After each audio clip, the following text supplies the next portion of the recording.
kung paano ako sumagat bago gumawa ng alamat. Kita mo naman kung paano ko pinagsabay ang trabaho pati sa pagsusulat ng mga bagong kataga.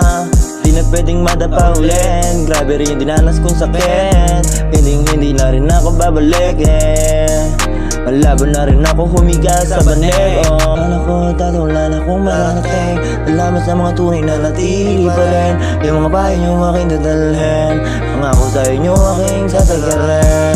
Di na pwede na balikan kung ano aking nakaraan. Minsan di ko na kinalagpasan ang mga pinagdadaanan. Pero sana nga gustong makamit, isa lang din gustong marating. Nakalangako ako naman ang titingalain. Marami rin nagulat na sinulat at namulat sa paggawa. Nagbunga rin yung kakapuwit ng mata. Yung mga plano ko sa buhay hindi na yung mabubura.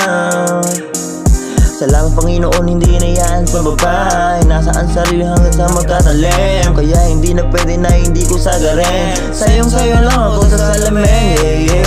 Ngako sa'yo pa aking isasagad. Isa kang inspirasyon kung bakit gustong umangat. Simula sa pulong na talagang mahirap. Pangako sa'yo sabay tayong lilipat. Di na pwede na balikan kung ano aking nakaraan.